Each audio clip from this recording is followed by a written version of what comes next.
pasti tinggalnya di mana? Di rumah rakyat. Jadi kalau rakyat ragu-ragu nih, kok tinggalnya di rumah rakyat, ya. Setiap kali kemana aja tinggal di rumah rakyat. Nah kita ini mau nyari presiden mana? Presiden anak-anak istilah anak penak atau presiden memang dari rakyat untuk rakyat gitu. Jadi saya tuh percaya kalau yang namanya pemimpin itu harus istilahnya itu primus inter pares. Jadi kalau dalam bahasa keren ya kan, bahasa Latinnya, bahasa Padangnya aja. Kalau istilah Padangnya itu dinaikkan seranting, dimajukan selangkah aja. Jadi pemimpin itu jangan terlalu jauh sama kita. Kenapa? Karena kadang-kadang kita kan perlu ngomong, perlu ngasih tahu, ya kan, perlu mengingatkan. Mereka juga perlu masukan dari kita. Nah ini contoh Mas Ganjar, pemimpin rakyat yang primus inter pares tadi sebetulnya. Dan dia sangat dekat sama masyarakat siapapun golongannya ya. Waduh, itu kalau kita ngelihat tuh ya, sambutan masyarakat yang kemudian kalau ngobrol tuh nggak ada batasan, nggak ada jarak. Waduh, itu kita nyari-nyari yang mana sih? Yang gayanya terlalu formal, atau yang terlalu berapi-api marah-marah, berapi-api dengan tegas, atau yang selalu senyum, atau yang selalu senyum dan dekat dengan rakyat. Kata-kata. Iya, udah. Kita nggak usah susah-susah. Jadi kan kita ini kan dari orang-orang biasa tuh. Orang-orang biasa sendiri yang dari rakyat biasa juga gitu kan. Orang biasa pilih orang biasa. Iya, bukan yang dari kerajaan-kerajaan penguasa. Anak menak. Mas, tapi lihat survei-survei kali ini tampaknya kok agak antagonis ya. Surveinya begitu merendahkan Mas Ganjar, tapi pada kenyataannya di lapangan Mas Ganjar disambut puluhan ribu orang dan tidak pernah sepi kalau Mas Ganjar datang. Jadi kita dalam konteks menyikapi survei ini ya agak berbeda dengan kejadian-kejadian sebelumnya. Kenapa? Karena dalam konteks independensi satu ya pertama ya. Independensi. Jadi yang namanya lembaga survei ini udah ada siding gitu. Jadi udah kayak ngedukung salah satu atau salah dua capres gitu. Atau bahkan ada satu khusus bekerja untuk partai tertentu. Jadi bahkan ada yang di drive dari istana juga saya dengar gitu. Jadi ini khas sekarang gini deh, ada nggak yang ngasihnya seragam? Saya tanya dulu. Nah, mirip-mirip. Enggak juga, jauh banget angkanya. Mirip dalam konteks grafik ya. Tapi angkanya ngejomplang aja. Makanya ini kan berarti ada sesuatu yang salah gitu loh. Nah, jadi ketika saya ajak ngobrol beberapa teman yang kira-kira masih istilahnya tidak, ya masih objektif lah, dan dia memang ada di lembaga survei, akhirnya dia cerita bahwa yang namanya lembaga survei, mau namanya si A, si B, si C, si D, dan lain-lain, itu ternyata operator di lapangannya itu orangnya itu aja. Rata-rata ada jaringan mahasiswa, jaringan surveyor yang itu mereka juga. Para pengambil data. Mereka yang mewawancara, ya. Ini sama aja gitu.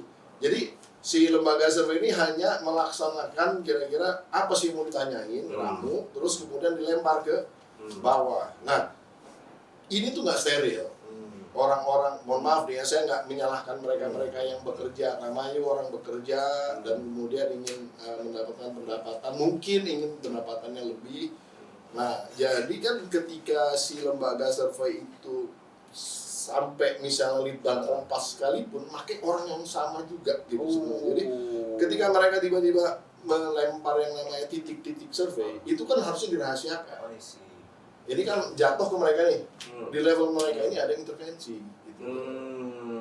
Justru intervensinya justru pengumpul data di lapangan. Pengumpulnya, jadi yang mereka ambil coba apa? Mereka nggak ngutak-ngatik metodologi, dibiarin aja metodologi jalan benar, survei berjalan benar.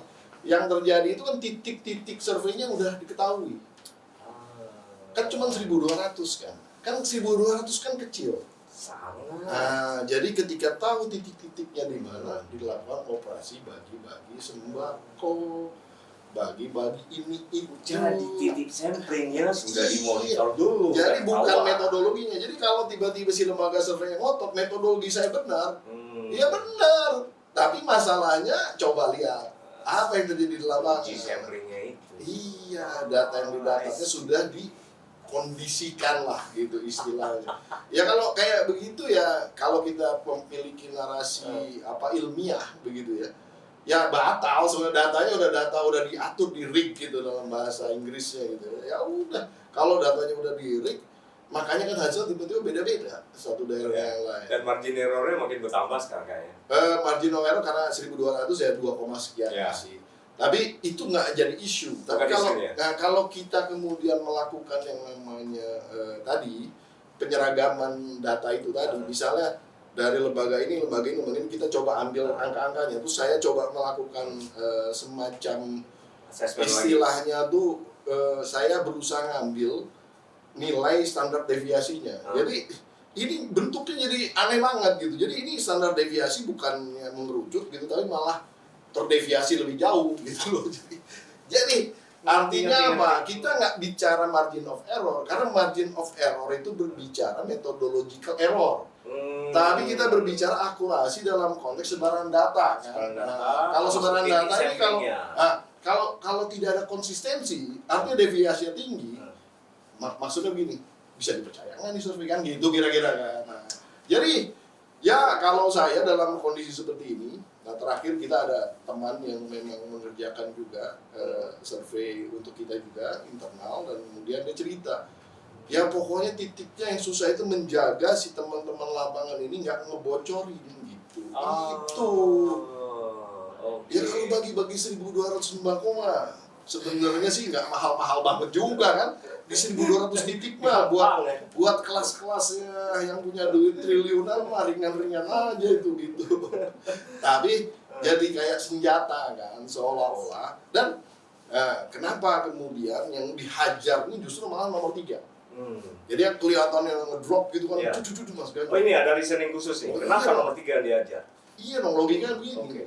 Sekarang gini, contoh nih, kita simulasi. Jika 03 tidak masuk ke putaran kedua, apa yang terjadi? Nah itu dulu. Artinya suara di 03 ini nasionalis.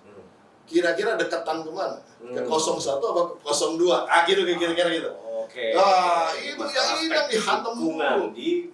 Makanya kan ada tokoh lembaga survei, udahlah suaranya Ganjar kasih aja ke 02, katanya gitu.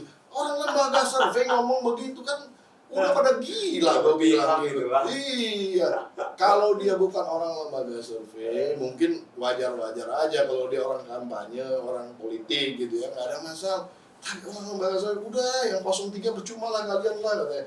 Kasih 02 aja katanya gitu kan kacau gitu. Dan mereka juga khawatir kalau karena kalau terbalik, kalau misalnya 01 kemudian nggak lolos ke putaran kedua, kira-kira nempelnya mau kemana? Di situ kemungkinan besar nih belum final itu bisa gabung di 03 gitu loh. Jadi ini permainan 2 putaran itu. Jadi ini desain sudah di skenario sedemikian rupa. Betul. Nah, tapi dilihat dari sisi positifnya kita sekarang ya. Pertama tadi kalau saya dari sisi negatifnya nggak usah dipercaya 100% gitu ya.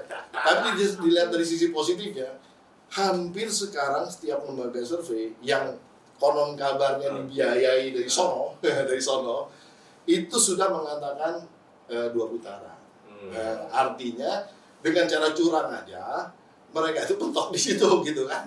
Artinya memang sekitar 40%. Nah, gitu. Cara curang pun cuma segitu ya kan. Jadi udah kita lihat dari sisi positifnya, oh berarti memang dia nggak ada apa-apanya kan, nggak bisa diangkat-angkat juga. Mau bawa-bawa presiden sekalipun ternyata nggak bisa angkat juga gitu kan. Nah udah, itu sisi positif. Nah sisi yang lain adalah sekarang isunya kan seolah-olah nih antara 01 sama 03 sudah bergabung. Ini tuh sebenarnya buat ngaduin. Ini dihembuskan ke publik ya. Padahal kan kita lagi kompetisi nih. Disuin lagi udah bergabung. Padahal ini kan supaya membuat orang bingung kan di bawah kan. Padahal ini kan lagi kompetisi gitu loh. Jadi dibuat bingung. Karena kan yang udah di 03 udahlah nanti bisin 01 aja misalnya nih. Karena 01 sama 03 bakal gabung misalnya gitu. Nah, ini kurang bagus gitu kalau menurut saya. Saya beberapa kali ditanya sama wartawan juga saya bilang, ya gimana kita mau koalisi sekarang, orang kita lagi sama-sama lagi ngadu gitu, lagi bertarung, ya kan? Dan posisinya sama-sama kompetitor. Kita bisa bekerja sama di dalam konteks menjaga suara, sama-sama bisa sharing data dan lain-lain. Tapi jangan salah, kita juga harus hati-hati. Pasti 01 bisa ngelebih-lebihin juga kan suaranya kan gitu kan. Kita juga nggak mau gitu. Makanya kita harus punya sendiri sistemnya dan kemudian gimana caranya kita. Dan itu dilakukan terpisah kan. Oh iya, begitu. Antara 01 03 juga tidak merge data kan. Iya. Paling kita bisa partner dengan civil society yang udah ngadain banyak ya, seperti Jaga Pemilu, Jaga Suara 2024. Ada tuh aplikasinya segala, itu bisa dimanfaatkan sih. Mereka rata-rata orang independen ya yang mengadakannya. Tapi ya sekali lagi ketika itu sistem digital, ya kita jangan terlalu juga kemudian mengandalkan itu saja gitu. Karena yang namanya sistem digital kita udah tahu lah, peretasan itu sangat ramai sekarang gitu, begitu rentan gitu. Sampai webnya KPU aja udah diganti Partai Nanas. Itu zaman dulu Partai Nanas, Partai Pisang, Partai Durian. Bukan. Ada itunya channel YouTube-nya teman saya yang terkenal tuh. Tiba-tiba diretas nggak bisa tampil lagi gara-gara terlalu vokal. Vokal mendukung. Nah, gitu loh. Jadi ya inilah yang namanya digital, ada kelebihan, ada kekurangannya juga. Nah, jadi kita tetap mekanisme analognya harus disiapkan juga. Mas, sebenarnya jenengan merasa benar nggak itu kawan-kawan seperti ya Pak Prabowo sendiri statement bahwa survei itu bisa dibayar, tapi kredibilitas lembaga survei masa mau sih dipertaruhkan dengan bayaran berapapun? Jadi gini, metodologi samplingnya sebenarnya yang harus kita itu tetap baku boleh. Karena kalau metodologi yang multi stage random samplingnya udah done lah. Itu sudah dibilang proven. Ya. Tapi kan metodologi samplingnya ini yang saya bilang selalu bisa dipertanyakan. Pertama bilang tadi tentang pengambilan. Pertama kalau datanya orangnya dimanipulasi kan susah. Ya. Satu. Yang kedua, persoalannya ada satu lagi, pertanyaan. Iya dong, pertanyaan. Pertanyaan bisa dikonstruksi sedemikian rupa untuk menjurus kemana Zaman dulu ada nggak sih survei tiba-tiba simulasi? Yo, benar. Ini udah menentukan pilihan. Misalnya milih nomor 3 gitu. Tapi ditanya lagi, kira-kira bakal berubah nggak? Kan itu kan menurut saya itu aneh ya. Potensi yang ini akan berubah bisa dianalisis sedetail itu. Padahal itu sebetulnya antara pertanyaan satu sama pertanyaan kedua udah berkontradiksi gitu. Yang satu nanya, misal top of mind, Anda akan milih siapa? Kita bilang 03. Cepat. Terus saya tanya lagi, nanti kira-kira mau pindah nggak nanti? Masih mungkin pindah nggak?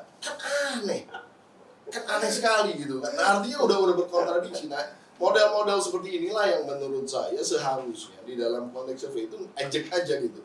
Yang ditanya misal capres mana pilihan Anda? Udah, selesai udah. Jangan pakai embel-embel. Jangan pakai embel-embel yang lain-lain gitu. Karena itu udah pengkondisian tuh sambil kampanye juga mereka. Petugas pengambil data di badan-badan survei, biro-biro survei itu bisa menjadi juru kampanye malahan ya. Itu dia. Secara terselubung.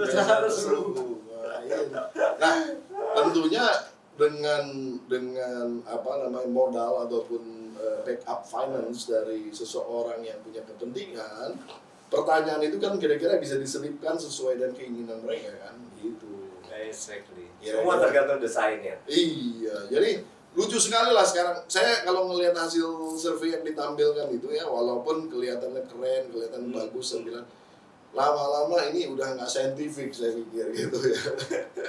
Jadi basis pertama istilah gini ini data. Kalau kemudian mereka masukin jadi paper gitu ya, paper internasional, ini pasti kritik gitu udah pasti. Lah iyalah, bagaimana ceritanya? Antara satu pertanyaan yang pertanyaan kedua udah kontradiksi.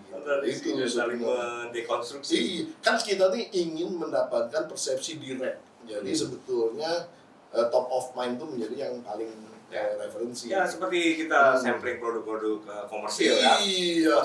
Top mind. Masa tiba-tiba Anda mau suka sikat gigi apa? Misalnya nyebutin satu merek sikat gigi. Terus tiba-tiba kalau pakai sikat gigi ini mau nggak? Nah, kan itu kan jualan namanya, bukan survei gitu loh, betul kan? Nah iyalah. Dorongannya untuk mengganti persepsi. Iya, ini udah nggak keruan gitu. Mas kopi dulu dong. Nah, siap-siap. Aduh. Kerabu, oncone rambut putih. Oncone rambut putih nih, oncone Mas Ganjar kabeh.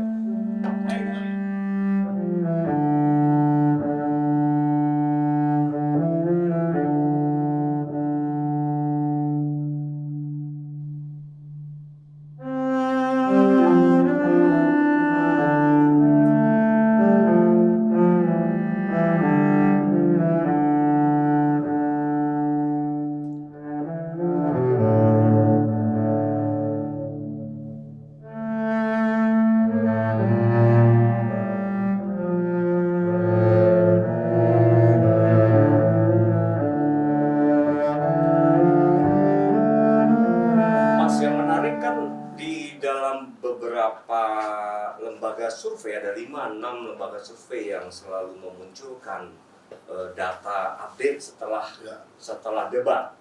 Dan itu di sana, walaupun kita tahu paslon nomor 2 debatnya menyedihkan gitu secara kualitas substansinya, meskipun gerakan emosionalnya luar biasa, tapi secara substansinya menyedihkan. Tapi dari situ survei-survei mengarah bahwa ya dia menjadi lebih populer gitu. Apakah nanti ini akan menggeser ketika orang-orang melihat justru model kampanye yang sukacita, yang cuma nawarin susu sama makan siang itu jadi tren ke depan nih, Mas? Ya, memang persoalan di Indonesia ini salah satunya adalah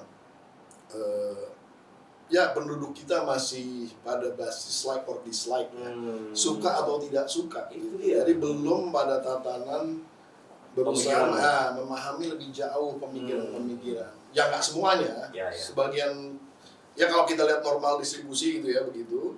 Ya yang pro terhadap pemikiran ya sedikit aja. Gitu. Sisanya ini ya sebagian besar like or dislike. Katanya itu banyak loh, 55% Makanya kan katanya. enggak, makanya kan kalau kita lihat di beberapa kali kita pemilu itu yang namanya intensitas ininya emosionalnya antara paslon satu dan yang lainnya ini kan waduh kan tajam karena kita masih emosional like or dislike gitu. Jadi sangatlah penting tampilan, sangatlah penting bawaan, sangatlah penting apa yang kemudian disajikan secara visual dan audio gitu.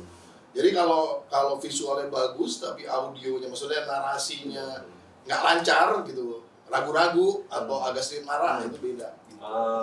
Jadi ya itulah yang saya bilang, ya saya nggak bisa mengeneralisir preferensi orang, tapi ya kenyataannya seperti itu gitu. Dan ya ini ya memang perlu waktu lah, dimana kita nanti suatu saat juga dengan semakin banyaknya yang teredukasi, masalah kedewasaan politik masyarakat nanti ya mereka juga akan sadar dengan sendiri. Tapi jangan sampai mereka salah pilih, Mas. Ini waktu udah pendek. Dan sebetulnya tampilan 03 tuh prima sekali, selalu prima. Menurut saya bahkan paling prima di semua debat ya, baik Mas Ganjar atau Pak Mahfud itu paling prima.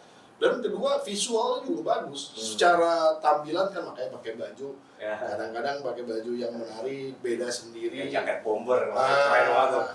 Kan itu kan ceritanya kan pertahanan gitu kan, Top Gun gitu kan, keren gitu. Jadi hal-hal seperti itu kecil-kecil, tapi itu akan menjadi daya tarik tersendiri dan menjadi cerita tersendiri. Dan tadi visualnya sebenarnya yang paling menguntungkan adalah Mas Ganjar ini dilihat ya, baik sama laki-laki sama perempuan kita senang. Bukan dalam konteks ketertarikan, tapi kan senyumnya yang ramah, bawaannya tuh kayak selalu baik gitu sama orang. Dan gitu. kadang-kadang ketika dia menyampaikan artikulasi tegas itu wah keren banget itu. Itu. Dan ketika nyerang pun nggak nyakitin gitu ya sama anak. Ini Mas Ganjar top banget ya. Jadi kalau saya bilang dia tuh sangat jenius di dalam konteks berkomunikasi secara publik gitu. Jadi matang lah. Nggak perlu diajarin lagi, hanya substansinya aja. Dan alhamdulillah kemarin karena kita memakai data yang bagus gitu ya, beliau tampil prima banget. Sangat luar biasa. Dan ketika Prof. Mahfud bicara tentang hal-hal yang mungkin tidak beliau hadapi sehari-hari pun nyatanya juga keren. Oh ya kalau Prof. Mahfud, ya maksud saya gini, sayangnya ini ketuker nih. Gimana? Sebetulnya kan harusnya yang porsinya Mas Ganjar itu topik-topiknya di Prof. Mahfud. Yang channelnya Prof Mahfud, topik-topiknya di Mas Ganjar. Tapi alhamdulillah ditukar gitu aja kita survive paling bagus gitu. Apalagi kalau udah benar gitu, tambah keren lagi gitu sebenarnya gitu kan. Ya itu, nggak tahu lah KPU kayak jahil lah. Gitu. Saya sih sering ngomong begini gitu. Satu lagi tentang debat-debat itu Mas. Dan ada banyak tudingan bahwa Mas Paslon 2 tuh tampaknya benar-benar dikomando oleh suara di belakang dia. Menurut Mas gimana tuh?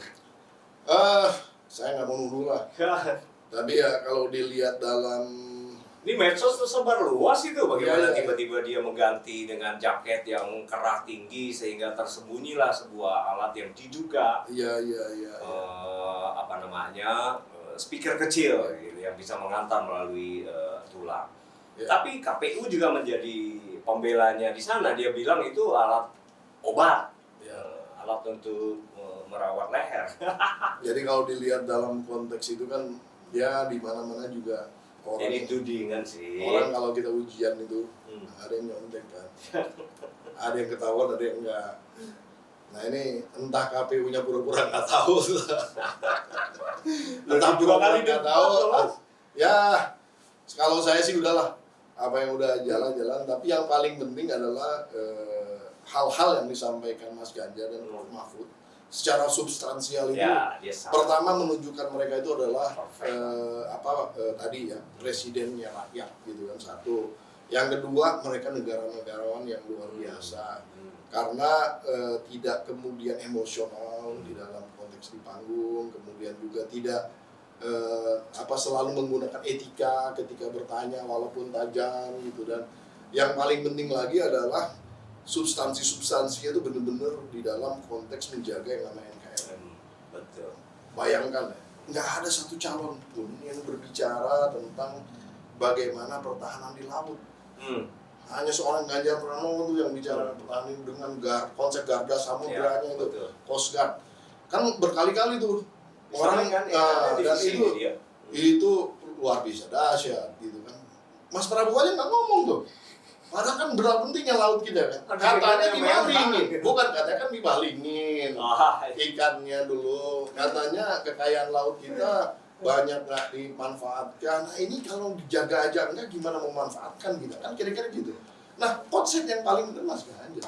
Terus kemudian secara IKN, ngotot mau lanjutin IKN, tapi bingung cara nyari investasinya gitu kan.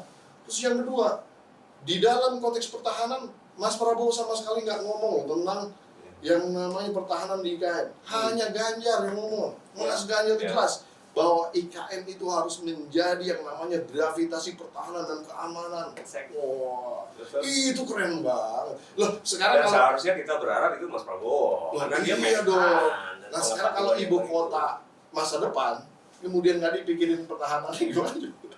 Tiba-tiba langsung didudukin orang, dideklar kita udah dikuasai, gimana ceritanya? Nah ini nggak dipikirkan secara jauh. Profilnya sebagai Menko, sebagai Menhan juga tidak menunjukkan bahwa beliau menguasai substansi itu. Ya, betul. Saya rasa ya banyak hal yang nggak dia kuasai kayaknya. Bukan hanya itu. Iya, yang lain-lain juga. Ya. Mas, kita ngobrol soal statement presiden deh, tapi ngopi dulu Mas. Ini statement yang panas ini.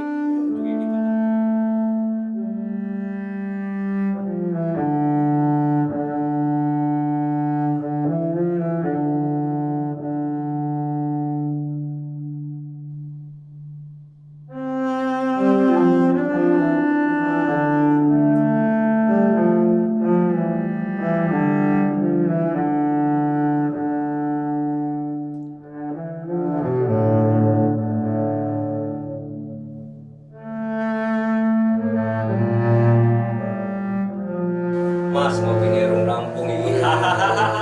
Kopinya kopi putih, karena rambutnya rambut putih.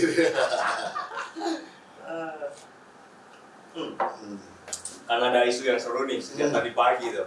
Dan beredar di hampir semua medsos tentang statement presiden yang beliau sampaikan bahwa presiden boleh berpihak, presiden boleh berkampanye. Tapi undang-undang pemilu tidak begitu. Bahkan pejabat politik seperti gubernur pun ketika dia mau berkampanye dia mesti cuti. Tidak setiap saat dia boleh kampanye. Tapi presiden menyampaikan punya hak, dia punya hak untuk berpihak. Ini repot nih kalau kepala negara berpihak, stabilitas politik kita dan ke potensi terjadinya kisru sosial bakal tinggi, Mas. Betul. Ini apa pendapat jenengan ini? Ya, ada dua sisi yang harus kita lihat. Yang pertama, sisi di dalam konteks presiden sebagai presiden. Dan yang kedua adalah sisi presiden sebagai seorang figur politik juga. Nah, kalau dia menempatkan diri sebagai figur politik, seyogyanya dia harus mencopot jabatannya sebagai presiden. Entah mundur, asik juga kalau mundur. Entah mundur atau cuti lah. Ya istilahnya cuti itu berarti memberikan kewenangan sebelumnya kepada wakil presiden yang ada. Jadi silakan pilih aja yang mana. Nah, tapi itu harus dilaksanakan. Kalau kemudian yang bersangkutan itu tetap menggunakan atributnya sebagai presiden, itu nggak boleh.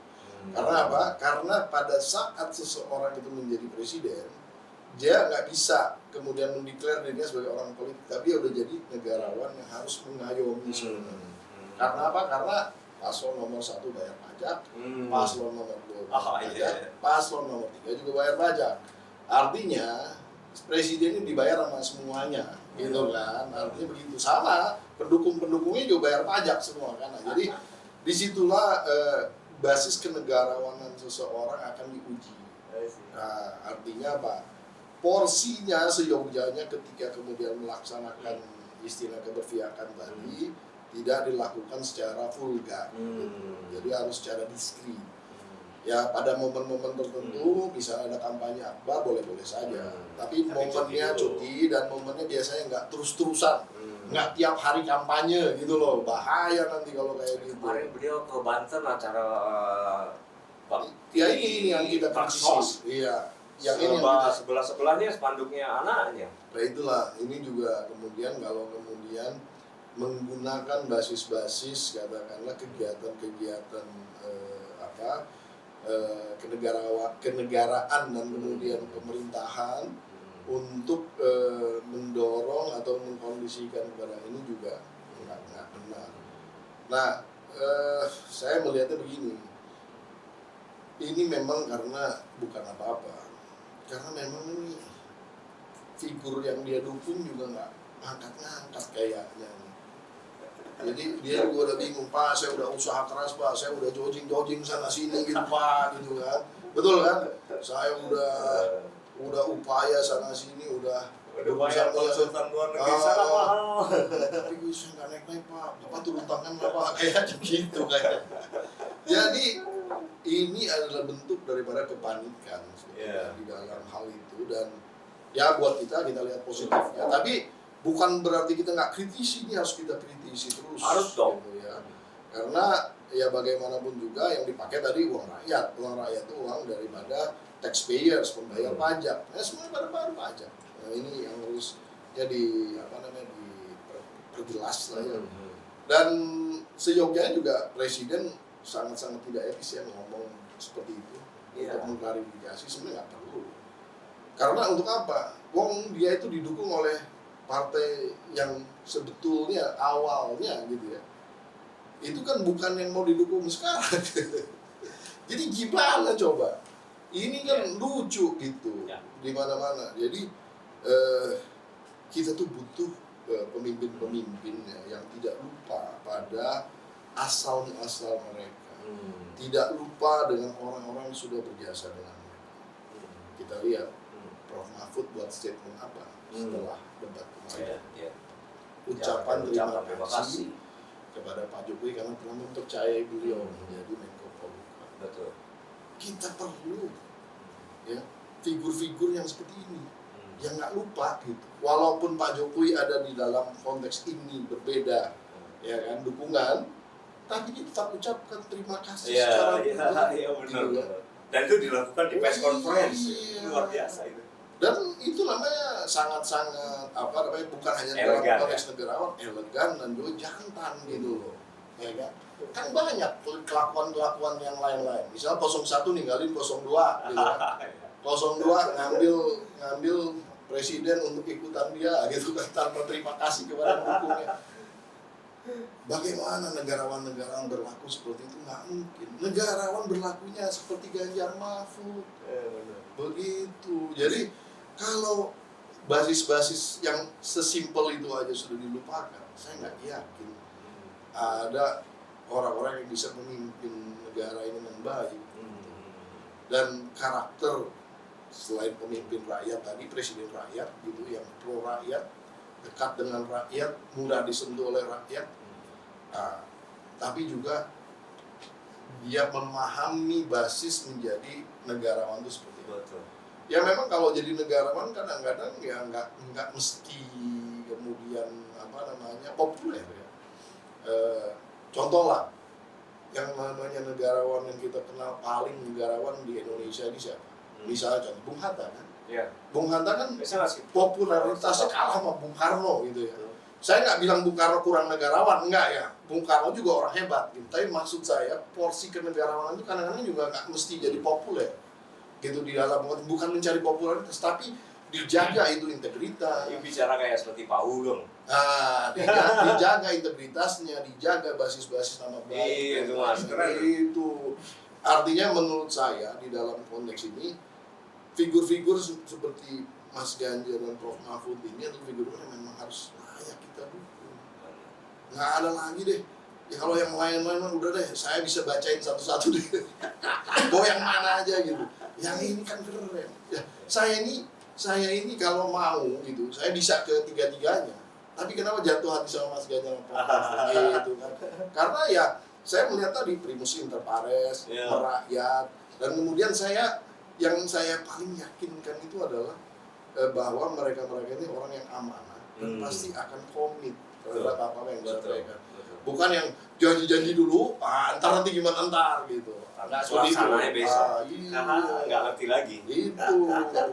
Mas, satu lagi Mas, Ya. terkait dengan statement Presiden Mas. Kira-kira apa reaksi masyarakat? Ini mumpung viral nih baru tadi pagi nih. Kira-kira reaksi masyarakat atau di medsos kira-kira bagaimana nanti? Ya kalau saya sekilas aja udah baca-baca gitu ya, sebagian besar udah ini. Jadi kalau saya ada semacam kajian di sosial media ya, jadi kita melakukan satu basis analisa bukan dari sentimen positif atau negatif, kita lebih ke dalam lagi.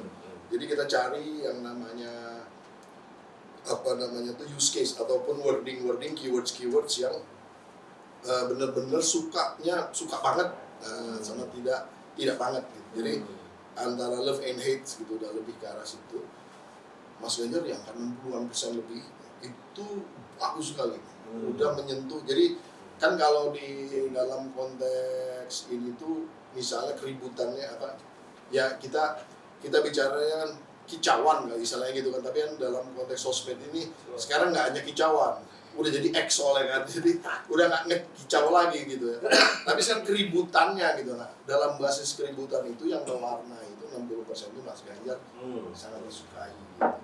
Jadi nggak terlalu pengaruh lah Presiden mau bersikap apa. Kedua paslon di bawah 20. Ya. Ini dari kacamata analisa medsos ya. Analisa medsos di bawah 50 dua lainnya.